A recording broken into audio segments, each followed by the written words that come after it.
यो आधा शरीर माछाको अनि आधा शरीर चाहिँ मान्छेको मर्मेडहरू। तपाईँले मर्मेडहरूको मुभीहरू हेर्नुभएको होला होइन, तर मर्मेडहरूको ओरिजिन चाहिँ कसरी भयो होला? आज त्यही हो कहानी मर्मेडहरूको ओरिजिनको।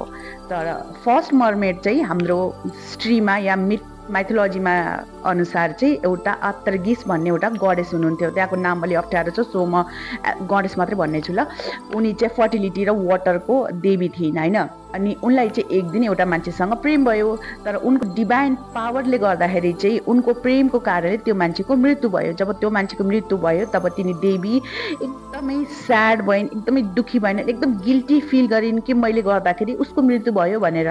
अनि उनले डिसाइड गरिन् कि अब म पनि बाँच्न चाहन्न, तर तिनी गडेस थिइन्, त्यसले डिसाइड गरिन् कि म पानीमा डुब्छु, फिस भनेर म सधैँको लागि यो संसारदेखि हराउँछु। र तिनी जब त्यो पानीमा डुबिन् तब तिनको आधा शरीर चाहिँ फिसमा टर्न भयो, तर उनको डिभाइन पावरले गर्दाखेरि उनको आधा बडी चाहिँ फिस बन्न सकेन र त्यो मान्छेकै रह्यो।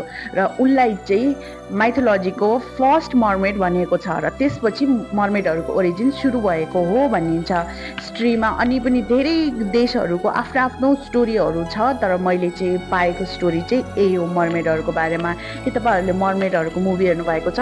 यदि तपाईँलाई यस्तो कुराहरू इन्ट्रेस्टिङ लाग्छ, यस्तो स्टोरीहरू जान्नु मनपर्छ भनेपछि मलाई फलो गर्नु होला। मैले भिडियोहरू बनाइरहन्छु यही टपिकमा। बाई।